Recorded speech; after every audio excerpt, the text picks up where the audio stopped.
Welcome to the 15th edition of the Jaipur Literature Festival, protected by Dettol, Banega Swasth India, at the Jan Mikulski Foundation, Baithak. We are delighted to introduce our last session for the day, which is Poetry Hour, Streaming the Multiverse. And this session is presented by Rajasthan Patrika. The speakers for the session are Chandra Prakash Dewal, Anita Agnihotri, Akhil Katyal, Anshu Harsh, Rakshanda Jalil, and the session will be moderated by Laksh Datta. May we please request the speakers to come up on stage.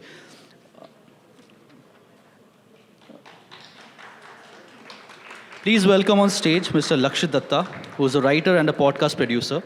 He is the founder of Launchora, a storytelling platform and narratives podcast company and home to around 240,000 storytellers and 15 podcast shows. He also hosts Jaipur Bites, the Jaipur Literature Festival podcast, and he was named India's top podcaster of 2021 by JioSaavn. Lakshya will also be introducing the other speakers. May we please request the authors, speakers to come up on stage, please. Thank you.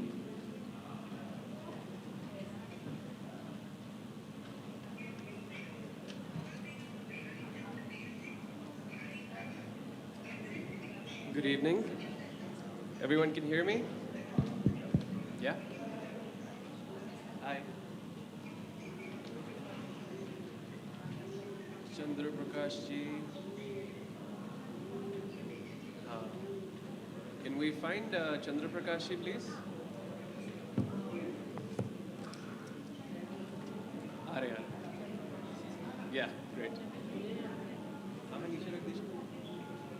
Thank you, everyone. Last session of the day. Energies are a little down, so we are here to lift your spirits on the last session of the day here at Baithak. My name is Laksh, as you heard. This is going to be just a sit back and relax session. We are going to be hearing some wonderful poets read in their original writing languages, and I will be introducing each of them as they perform their poetry. You may perform from your seats or you may go to the podium, it's up to you. And we will have we have 5 poets, so about 8 to 10 minutes each of their readings. And then, just sit back and relax. I will introduce our first poet. बिल्कुल सही timing है sir आपकी. आप ही को introduce कर रहा था मैं. Chandra Prakash Dewal ji, as many of you know, is an eminent Rajasthani writer. He has written a number of poetry collections and short stories and translated world classics like Dostoevsky's Crime and Punishment and Samuel Beckett's Waiting for Godot. For his noted contribution in Rajasthani and Hindi, he has been honored with the Sahitya Academy Award for his Rajasthani poetry collection, Paggi, and the Padma Shri in 2011. Chandra Prakash ji, please take the stage. अब sir आपकी मर्जी. नमस्कार. आप लोग भी पूरे दिन भर के थके मांदे होंगे, पर अब मुझे उम्मीद है कि आप ये जब कविताएं सुनेंगे तो वापस फिर से तरोताज़ा हो जाएंगे. मैं पहले एक कविता राजस्थानी में पढ़ूंगा ताकि आपको उसकी साउंड और उसकी ध्वनि और उससे आप परिचित हो जाएं. और मेरी सारी जो कविताएं बहुत छोटी छोटी कविताएं हैं और वो स्मृति पर आधारित हैं, याद जिसे आप कहते हैं, मेमोरी अंग्रेजी में जिसे कहते हैं. आप लोगों को ख्याल होगा नारियल की 3 स्टेज होती है. एक कच्चा नारियल होता है जिसको हम काट के पानी पीते हैं. एक पानीचा नारियल होता है जिसको हम हिलाते हैं राखी के टाइम पर तो उसमें से पानी बोलता है. और एक उसके बाद पक कर करके उसकी जो गिरी होती है अंदर की वो सूख कर करके जब गोला हो जाती है उसे हम लूमड़ा नारियल कहते हैं राजस्थानी. बस ये ख्याल रखें. नारियल री कोचली मायला किणी गोलारी गलाई मारे माए पाक सूख वियोड़ी पड़ी है तू छानी मानी. पाक सूख वियोड़ी पड़ी है तू छानी मानी. नखतरारी झपट सूं ધકે બધતો સમિયો કન્ને કર નિસર તો અરજાવે મારે અથું બાજ જાવે પણ બાજે ભોળાનાથ રે ડમરૂરી જાત कदास परले नेड़ो आएगो दिसे। मैं आप लोगों के लिए हिंदी में थोड़ा सा अनुवाद कर दूं कि नारियल के भीतर की कोचली के भीतर के गोले की मानंद मेरे ही भीतर पककर सूखी हुई पड़ी है तू चुपचाप। जब नक्षत्रों की गति से नक्षत्रों के दबाव से आगे बढ़ता हुआ समय पास से गुजरता हुआ जब छू जाता है मुझसे तो तू बज उठती है, लेकिन बजती है भोलानाथ की शिव के डमरू की तरह। शायद कदाचित प्रलय नज़दीक आ गया लगता है। स्मृति प्रलय। एक कविता अब मैं अनुवाद ही पढ़ूंगा, छोटे छोटे अनुवाद है, सब हैं स्मृति पर। स्मृति। कभी कभी एक चेहरा देखा था साक्षात अच्छी तरह। कभी एक चेहरा देखा था साक्षात अच्छी तरह। वो इतने वर्षों बाद अचानक लहराने लगी है लटें फूलों के गाछ की मानंद लगातार स्मृति के आर पार। कल हो सकता है उन बालों की खुशबू आए और परसों अपने गाल पर उस जुल्फ का स्पर्श मिल जाए और उससे अगले दिन मेरे कंधे पर छूटा हुआ रूसी का दाना मिल जाए। नर्म नर्म सा सफ़ेद छोटा सा एटम जो किसी भी क्षण मेरी आत्मा में घुसकर फूट जाए। कभी एक चेहरा देखा था साक्षात अच्छी तरह। ये प्रोसेस ऑफ मेमोरी है, आप देख लेंगे। इससे पहले, ख़त्म करने से पहले कह रहा हूँ, इससे पहले सगुण या निर्गुण, विद इन द ब्रैकेट में सगुण निर्गुण को समझाया मैंने कि तुम अपनी उपस्थिति में, अपनी मौजूदगी में या तुम अपनी अनुपस्थिति में, गैर हाजिरी में, इससे पहले अपनी उपस्थिति और अनुपस्थिति में किस रूप में सुंदर दिखती हो तुम, मन को इस बात का आकलन हो जाए। बस इतनी सी उम्र की दरकार है और उस अवसर की प्रतीक्षा। प्रतीक्षा एक छोटी सी कविता। पेन की निब तो आप सब लोग जानते हैं, राइटर है। छू निब मैं शाही। असल में इस अनुवाद में बड़ी समस्याएं हैं क्योंकि राजस्थानी में तो ये राइम्स मिलती हैं, तुकें मिल जाती हैं, लेकिन जब हम हिंदी में करते हैं तो वो तुकें सब गड़बड़ हो जाती हैं। छू निब मैं शाही, जगत रे बही खाते में हम, जगत के बही खाते में हमारी यही आशनाई। आशनाई मतलब प्रीत। तू मांडती है मैं मंडता हूँ, तू लिखती है मैं लिखा जाता हूँ। तू मांडती है मैं मंडता हूँ, फिर तू चुपके से पता नहीं कहाँ अदृश्य हो जाती है। मैं इबारत बनी पल पल सूखती प्रतीक्षा करती हूँ, ढूंढती तुझे अगले पृष्ठ पर। द्वारका, कृष्ण का संदर्भ है, याद रखें। कृष्ण वृंदावन मथुरा छोड़ करके द्वारिका चले गए थे। द्वारिका में वो राजा हो गए थे। मुझे ये सब बताने की ज़रूरत नहीं। कविता का नाम है द्वारिका। लोग एक द्वारका ढूंढकर निर्लज्ज मुस्कुराहट के साथ विस्मृत कर लेते हैं अपना वृंदावन। लोग एक द्वारका ढूंढकर, एक राजधानी, निर्लज्ज मुस्कुराहट के साथ, ये इसको राजस्थानी में बहुत अच्छा एक्सप्रेशन है, फीटी मुड़क साथ है, विस्मृत कर लेते हैं अपना वृंदावन, भुला देते हैं। खुद और अपने कदम के बीच एक लंबी अपरिचित दूरी बना लेते हैं, फिर आराम से शेष जीवन राज सिंहासन पर बैठ जी लेते हैं।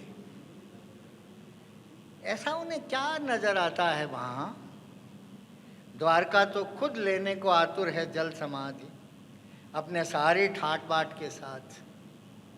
फिर ऐसा है क्या द्वारका में? वे जानते ही नहीं कि लगने वाला ही है पगतली में, पाँव के नीचे की पगतली में देर सवेर तीर बनकर कदम, वो जिसको विस्मृत करके आए थे, देर सवेर तीर बनकर कदम वे सोचते हैं उतनी देर नहीं है।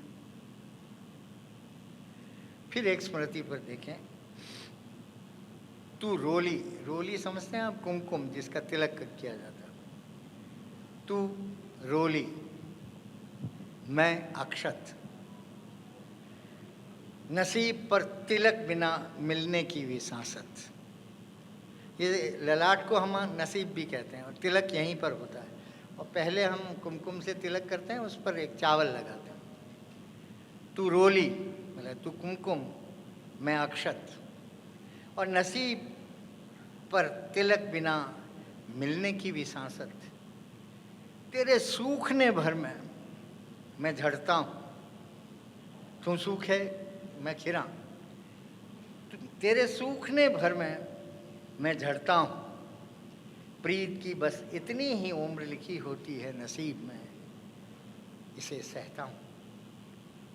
फिर हमेशा की तरह तिलक की हटड़ी में, हमारे यहाँ पर एक तिलक की एक अलग अलग खंडों वाली एक चीज़ होती है, जिसमें एक में अक्षत चावल रखे जाते हैं, एक में रोली है, इसमें एक में लच्छा वगैरह, उसको हटड़ी कहते हैं।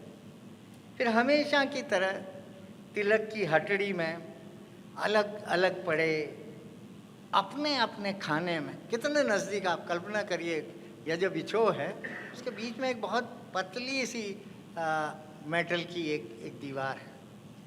फिर हमेशा की तरह तिलक की हटड़ी में अलग अलग पड़े अपने अपने खाने में प्रतीक्षा करते हैं अंगुली, अंगूठे, पानी और थाली का संयोग। प्रीत भी कैसी कैसी चीज़ों की मोहताज। आप देखिए कि इसके लिए ये कहाँ अंगूठा, पानी, अंगुली और इसकी कहाँ ज़रूरत है? तो अंगुली, अंगूठे, पानी और थाली का संयोग भी, और प्रीत भी कैसी कैसी चीज़ों की होती है मोहताज। बस एक प्रतीक्षा का राज, बस एक प्रतीक्षा का राज। धन्यवाद। हो गया? Thank you, sir. Thank you, Chandra Prakash ji.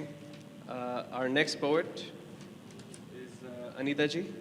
Anita Agnihotri writes in Bengali. She has authored over 40 books across all genres of creative writing, spanning poetry, short stories, essays, novels, and children's books.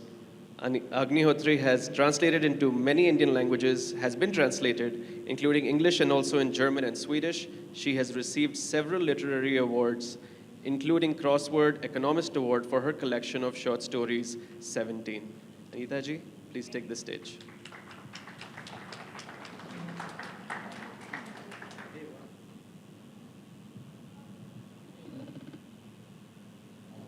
Well, I write in Bengali and I don't have any translation, so I will be reading my poems in Bengali. Those of you obviously don't understand Bengali will only listen to the sound of the language, which is also very nice.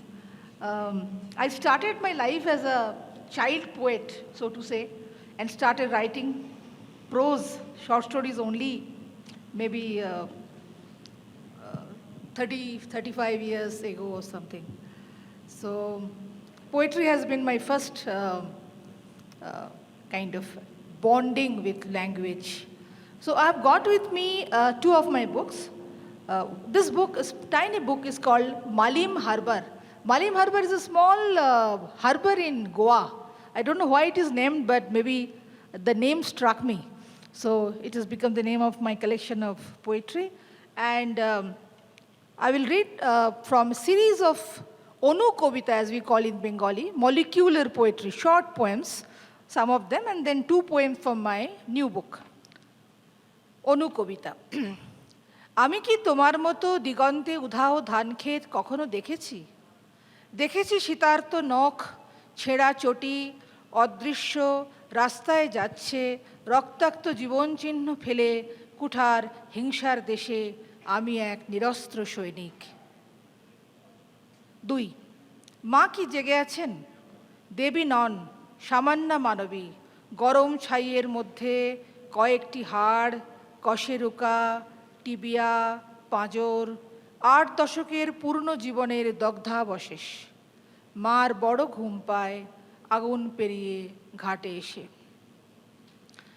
3 আমি জানি কিসে ভালো হয়, কেন শীত, কেন ব্যর্থতা, সব বুঝি।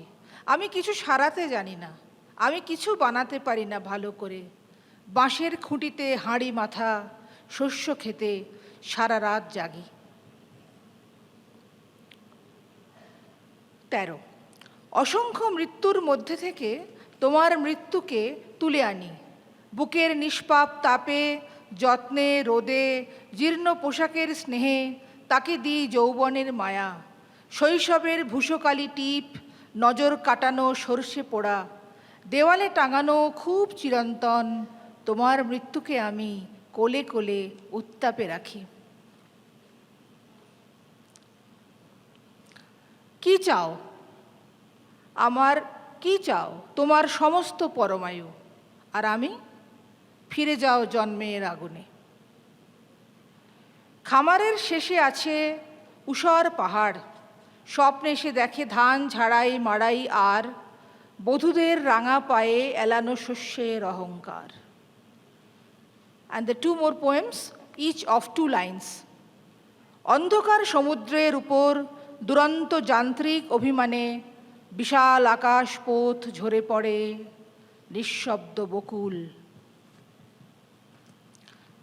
The last one.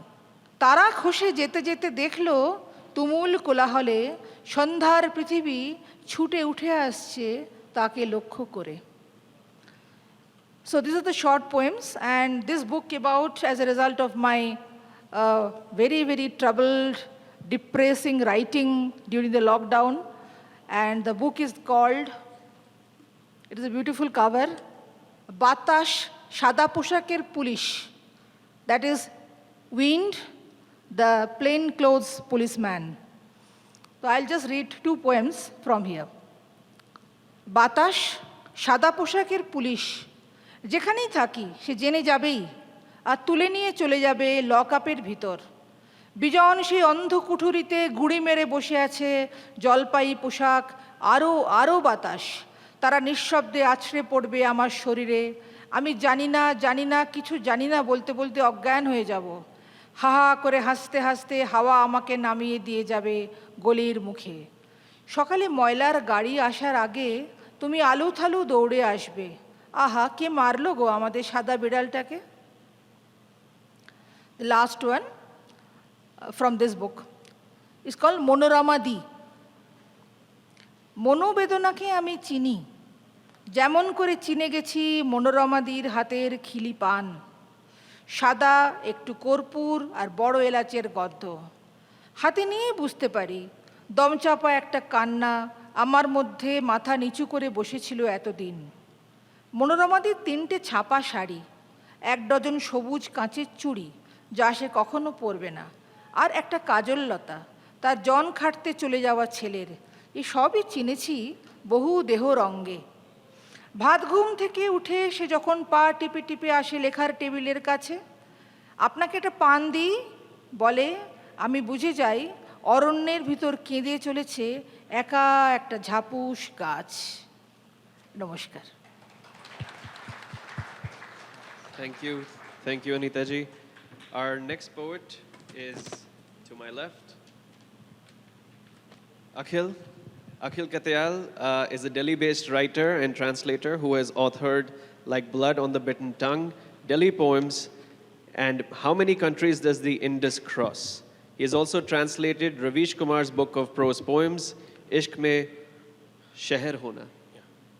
As a City Happens in Love.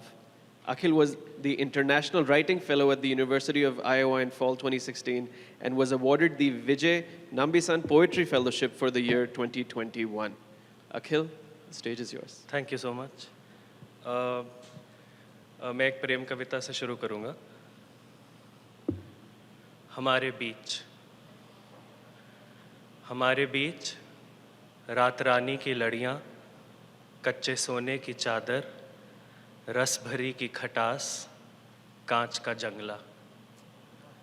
हमारे बीच फासलों की दोहर, चिकनी मिट्टी की दीवार, अनानास के कांटे, शाहजहां की गुहार।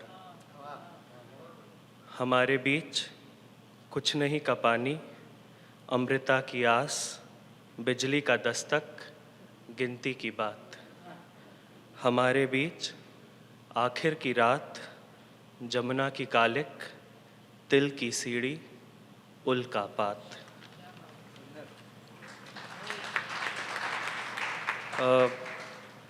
इसी संदर्भ में एक और कविता, माफ़ी। माफ़ी मैं लिए फिरता हूँ किसी किताब में दबे पत्ते की तरह, किसी पुरानी स्टैम्प की तरह, किसी सिनेमा टिकट की तरह जिसका शो अब याद भी नहीं। जब भी उसे हाथों में लेता हूँ, ध्यान देता हूँ कि उंगलियों में कहीं बिखर सी ना जाए। एक दिन कहीं तुम मांग ना लो।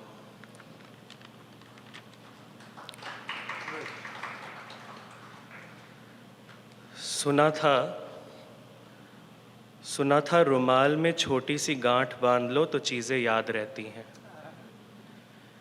मैंने अपनी सारी जेबों से रुमाल निकाल उनकी हर गांठ खोल दी है, तुम भूले ही नहीं जा रहे।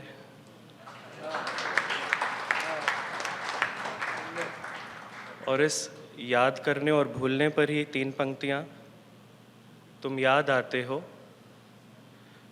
आते हो जैसे नाइट ड्यूटी पर नींद आती है, बिन बुलाए हमेशा।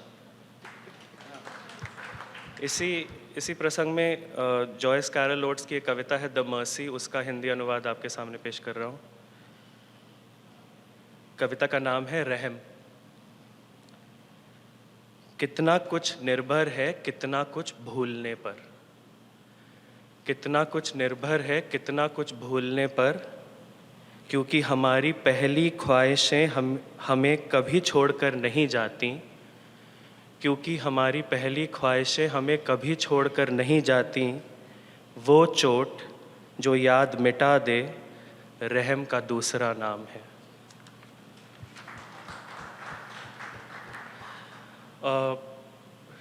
क्योंकि भूलना भी एक कला है और खोना भी एक कला है। मेरी सबसे चहेती जो कवि हैं एलिज़ाबेथ बिशप, उनकी एक बहुत ही प्रसिद्ध विलेनल है वन आर्ट, उसका हिंदी अनुवाद। एक कला, एलिज़ाबेथ बिशप। खोने की कला इतनी मुश्किल नहीं है, कितनी ही चीज़ें खुद खोने पर तुली हैं कि उनका खोना कोई तबाही नहीं है। हर दिन कुछ ना कुछ खो, सहलो झल्लाहट खोई चाबियों की, गवाई हुई शाम की। खोने की कला इतनी भी मुश्किल नहीं है, फिर कोशिश करो और खोने की, तेज़ खोने की, जगहें और नाम और वहाँ जहाँ तुम हमेशा जाना चाहती थी। इस सब से कोई तबाही नहीं है। मैंने अपनी माँ की घड़ी खो दी और देखो वो मेरा पिछला या पिछले से पिछला घर भी गया। खोने की कला बिल्कुल मुश्किल नहीं है। मैंने 2 शहर खोए प्यारे से, और उससे भी बड़े कितने आयाम जो मेरे थे। 2 नदियाँ, एक महाद्वीप, उनकी याद आती है पर कोई तबाही नहीं है। यहाँ तक कि तुम्हें खोना, वो खिलती सी आवाज़, वो बोलने का ढंग, मैं झूठ नहीं कह रही। ये तो साफ है कि खोने की कला कतई मुश्किल नहीं है। चाहे जितना लगे, बोल दो कि सारी तबाही यही है। और बिशप की कविता के संदर्भ में एक दो पंक्तियाँ। ज़रा सी हिम्मत अंदर कहीं संजोए रखो, ज़रा सी हिम्मत अंदर कहीं संजोए रखो, एक झील के आसपास पूरा शहर बस जाता है। चाहने से क्या नहीं मिलता, चाहने से क्या नहीं मिलता, आकाश 2/3 काश है, आसमां आधा आस है। और एक तरह से चाहना तो पड़ेगा, हौसला तो बनाए रखना पड़ेगा, क्योंकि जो लोग हमें बांट रहे हैं, आपको मालूम होगा आज वो हर जगह जीत रहे हैं, और हम बट रहे हैं और उनको धड़ल्ले से जीतने भी दे रहे हैं। पत्थर को नहीं पता वो मंदिर में लगा है या मस्जिद में, पत्थर को नहीं पता वो मंदिर में लगा है या मस्जिद में, धागे को नहीं पता वो कलावा है या तावीज़ है। जिनको ये सब पता है उनको नहीं पता कि हिंदुस्तान क्या चीज़ है। और क्योंकि 56 इंच का सीना है इसलिए लोग उनको हिम्मत वाला मानते हैं, लेकिन सांप को नेवले से, मछली को तट से, बच्चों को भूत से, हम सबको यमदूत से, कर्जदार को कर्ज से, मरीज को मर्ज से इतना डर नहीं लगता जितना मोदी जी को प्रेस कॉन्फ्रेंस करने में लगता है।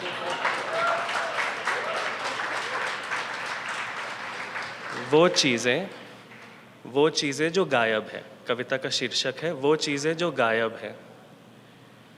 सोने वाली घड़ी पहने मिस्टर इंडिया, अपने क्लोक के अंदर हैरी पॉटर, काम के वक्त जेब कतरे का हाथ, माइक्रोस्कोप के बिना कोई भी वायरस, शीशे में किसी बी ग्रेड फिल्म का भूत, और पीएम केयर्स फंड का खाता।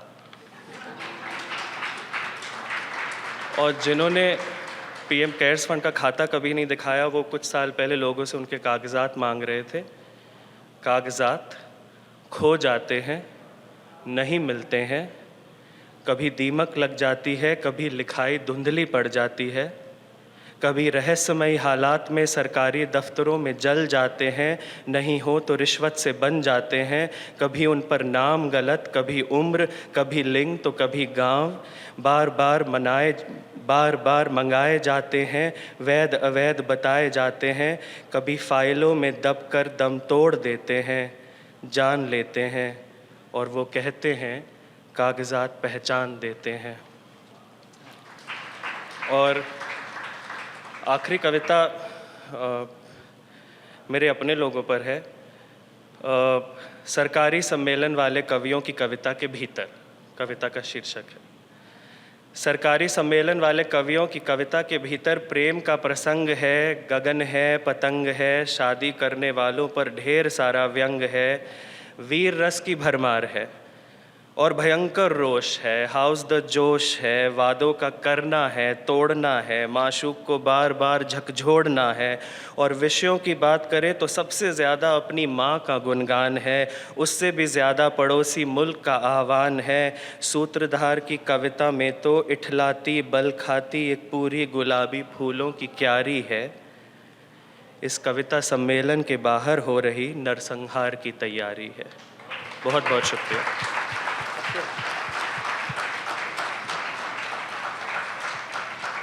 Thank you, Akhil. Anshu ji, please take the stage. Anshu Harsh is our next poet. She's a publisher and editor of Rajasthan's first bilingual monthly lifestyle magazine, Simply Jaipur, and a weekly newspaper, Voice of Jaipur. She is the founder of the Rajasthan International Film Festival and the regional operational head of Pick a Book in Jaipur. Anshu ji has written 2 Hindi poetry collections, Shabdon Ka Samandar, along with its English translation, Samandar the Ocean, and The Platonic Love. She has edited 2 books by Pandit Vijay Shankar Mehta titled Corona Jang Ki Saptapadi and Kahaniyan Jeevan Ki. Anshu ji. Thank you so much लक्ष्य, और सभी को नमस्कार प्रणाम करते हुए मैं खुद को शब्दों का समंदर कहती हूँ, और उसी समंदर में से कुछ शब्द चुनकर आज आप सभी के लिए लेकर आई हूँ। इस मंच पर मैं बहुत गर्व के साथ खड़ी होती हूँ क्योंकि इस मंच पर विश्व की तमाम भाषाएं अपनी अपनी बात कहती है और मैं हिंदी में अपनी बात कहती हूँ। कविता मेरे लिए जीवन है, एक ऑक्सीजन सिलेंडर की तरह, क्योंकि अगर कविता नहीं होती तो शायद मेरा जीवन घुटकर खत्म हो गया होता। तो चलिए आज कविताओं के माध्यम से आप सभी को एक जीवन यात्रा करवाती हूँ। शुरुआत करती हूँ बचपन से। किसी शायर ने कहा है, बचपन की वो अमीरी न जाने कहाँ गई, जब बारिश के पानी में हमारे भी जहाज़ तैरा करते थे। तो उसी का आगे विस्तार करती हूँ कि वो हिम्मत, वो हौसला कहीं छुप गया, जब कोहरे की सुबह साइकिल लेकर निकल पड़ते थे।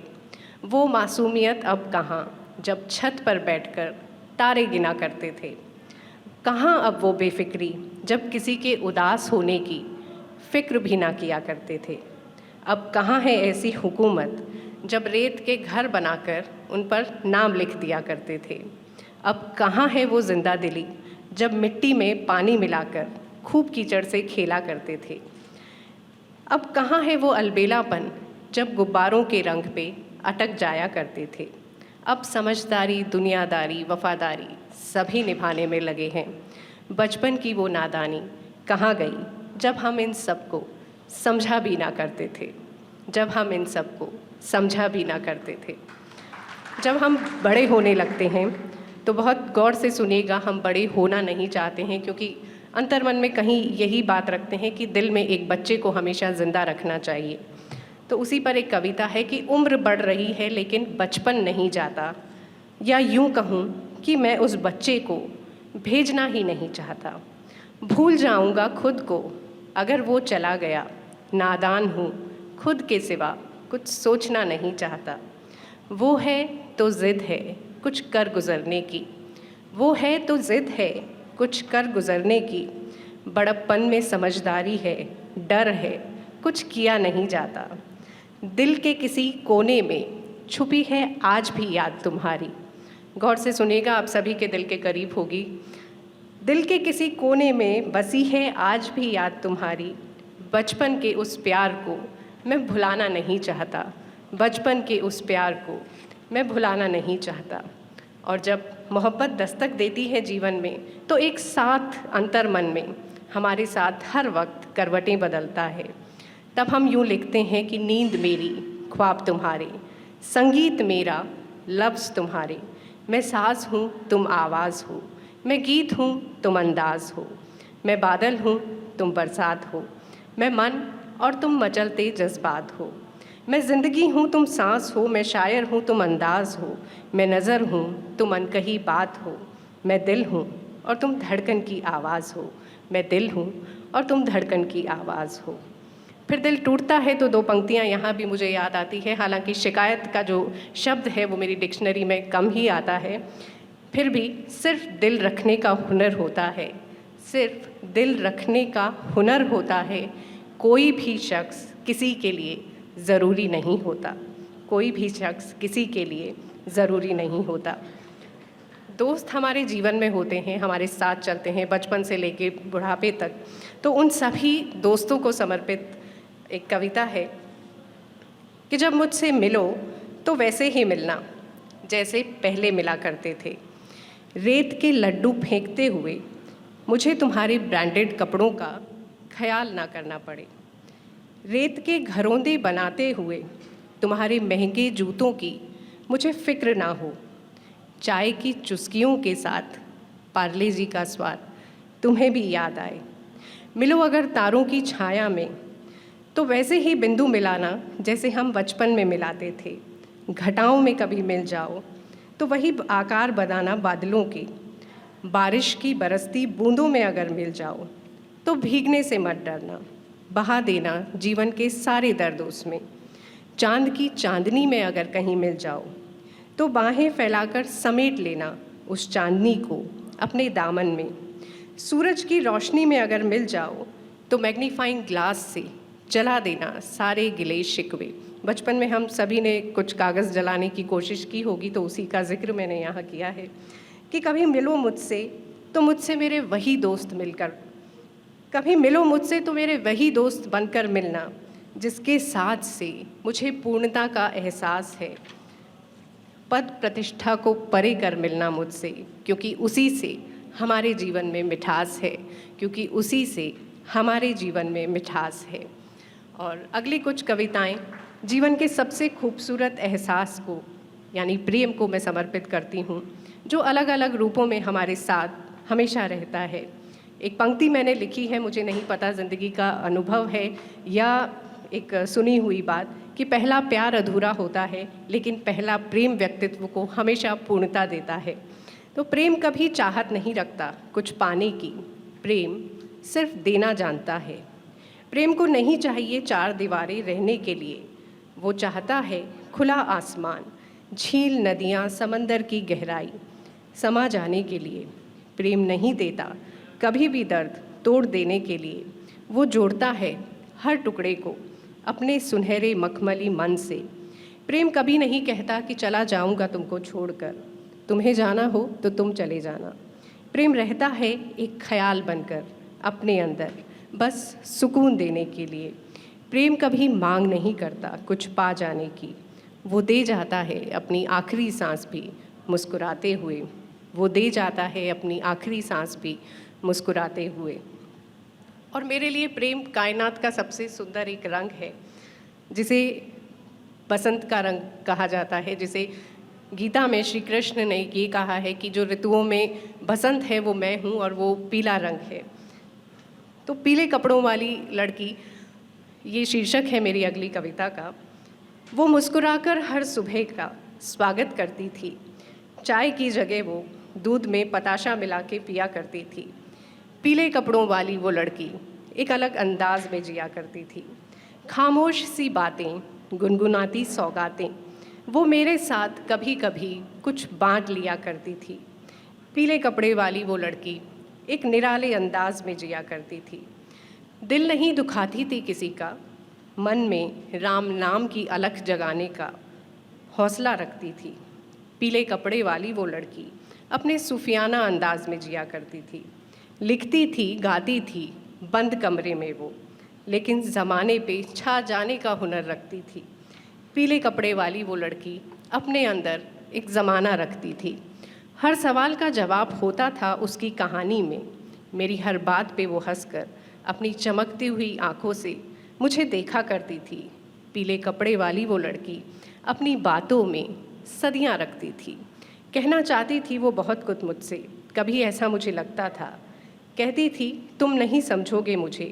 पीले कपड़ों वाली वो लड़की जीता जाता आध्यात्म लगती थी। बहुत याद आती है उसकी वो बातें, वो मुलाकातें।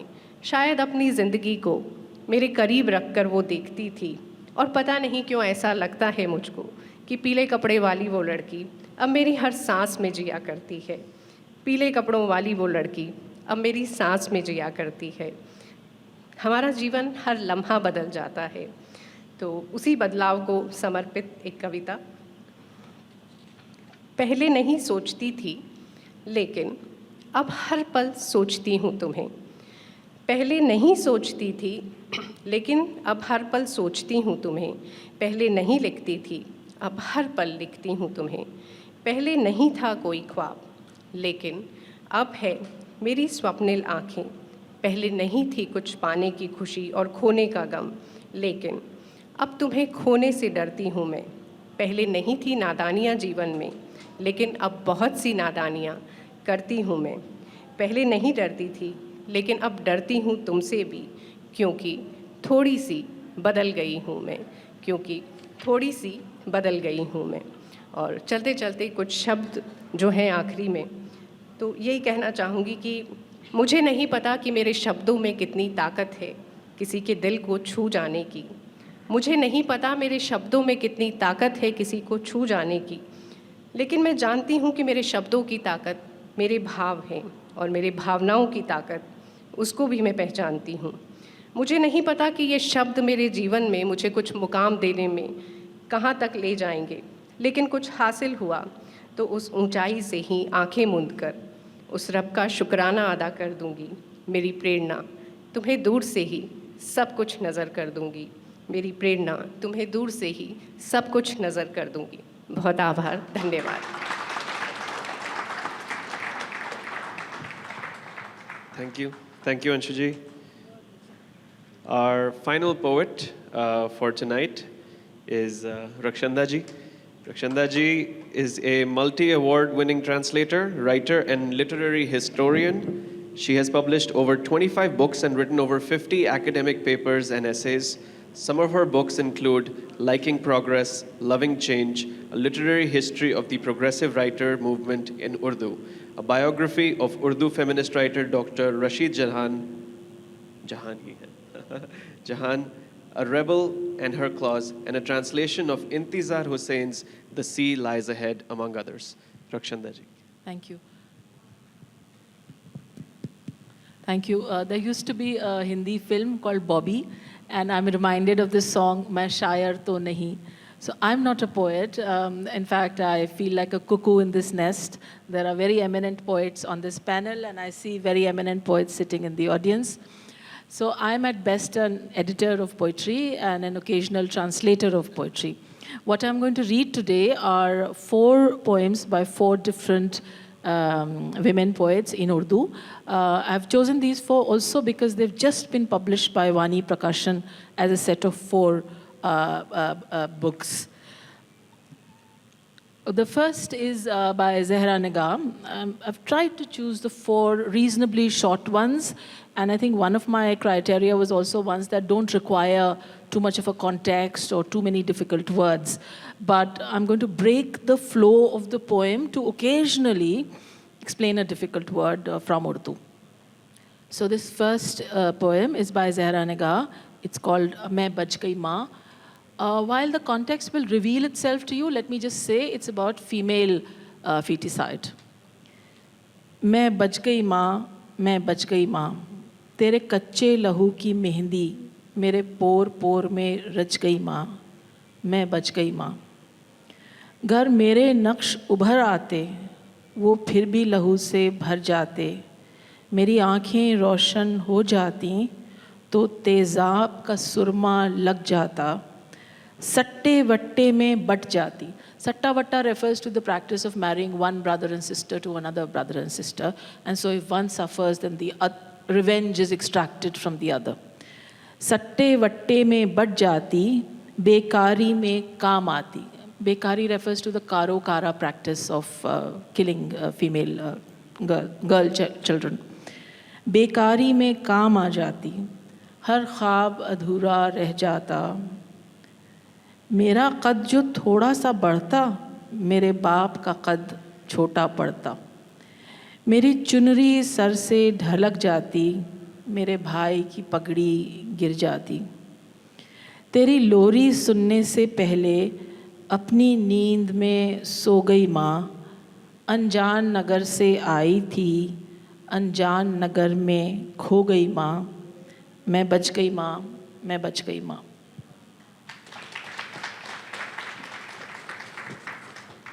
The second is by Kishwar Nahid. Do watch out for the subtle differences between feminist poetry, outright feminist poetry, and where women occasionally employ a feminine idiom, a seemingly very bigmati zaban, a lady's language, to actually make sharp, fairly political comments. But this one has no fig leaf. Kishwar Nahid is an outright feminist poet, and this is called Ghaas To मुझ जैसी है. The grass has been picked up by a variety of poets. I mean, there's Walt Whitman's Leaves of Grass, there's Ali Sardar Jafri writing about the immortality of grass, and here is a woman saying that the grass is actually like me.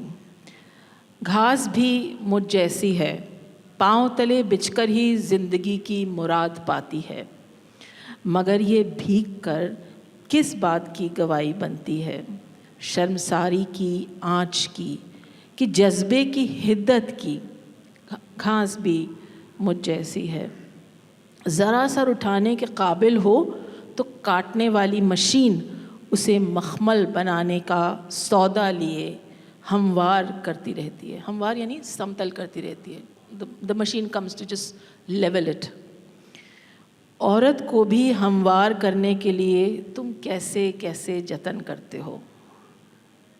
न ज़मीं की नमो की ख्वाहिश मरती है, न औरत की.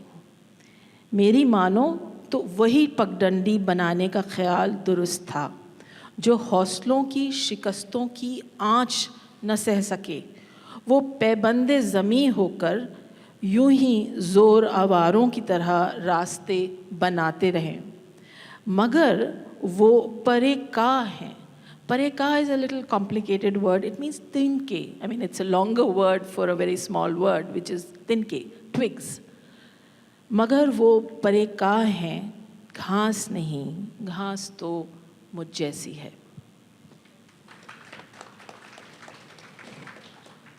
Also by another outright feminist poet, one of the major feminist poets we've had in recent times in Urdu. This is Fehmida Riaz. We've had in English a tradition of men asking women, grow old along with me, nodding by the fireside and stuff like that. Now here, so the men are occasionally inviting women to grow old along with them. But every now and then, the woman asks, will you love me the same if I'm old, when I'm old? So she's asking this question. Kab tak? That's the name of the poem. Kab tak mujhse प्यार करोगे? कब तक? जब तक मेरे रहम से बच्चे की तख्लीक का खून बहेगा. Till the blood flows out of my womb that will create a child. जब तक मेरा रंग है ताज़ा, जब तक मेरा अंग तना है. पर इसके आगे भी तो कुछ है. ये सब क्या है? किसे पता है? वहीं की एक मुसाफिर मैं भी, अनजाने का शौक़ बड़ा है, पर तुम मेरे साथ न होगे तब तक.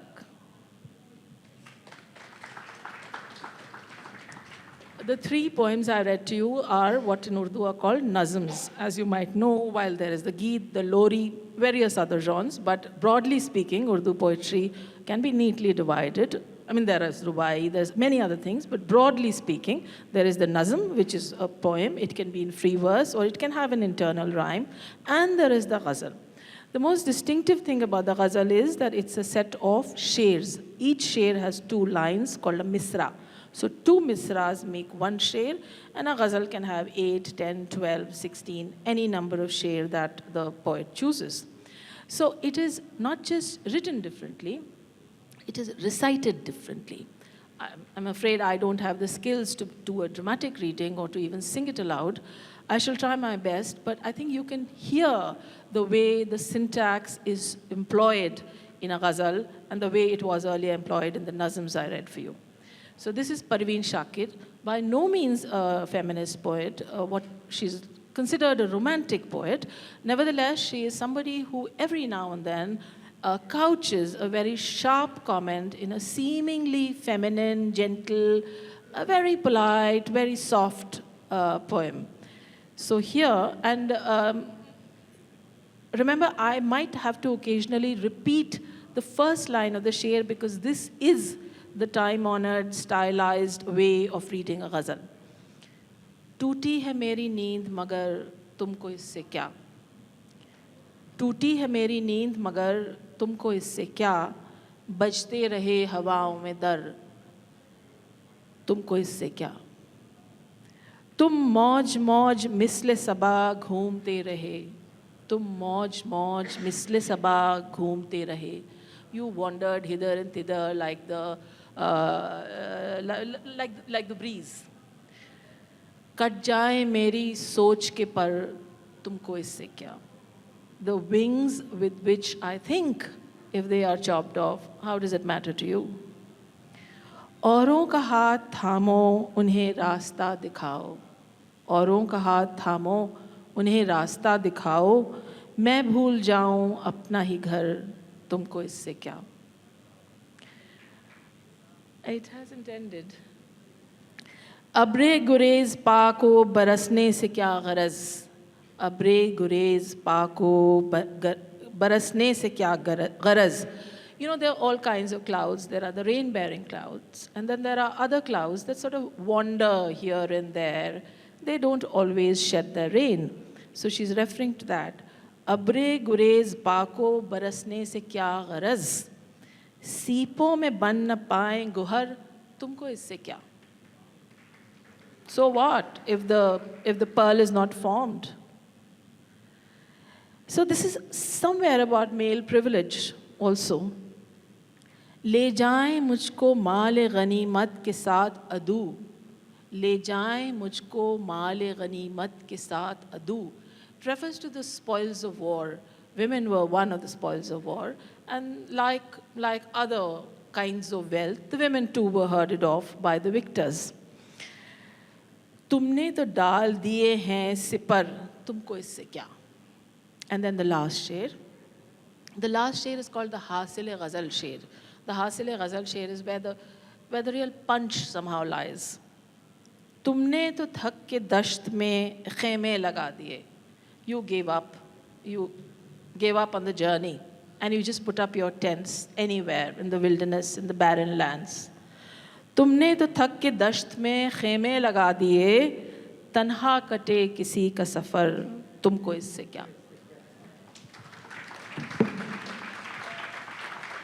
Thank you. Thank you, Rakshanda ji. I want to thank all of you for coming to this session. I want to thank our poets again and our eminent writers. Tomorrow, again, we're going to be doing Poetry Hour with a fresh batch of poets. Please do join us. And a round of applause for our poets.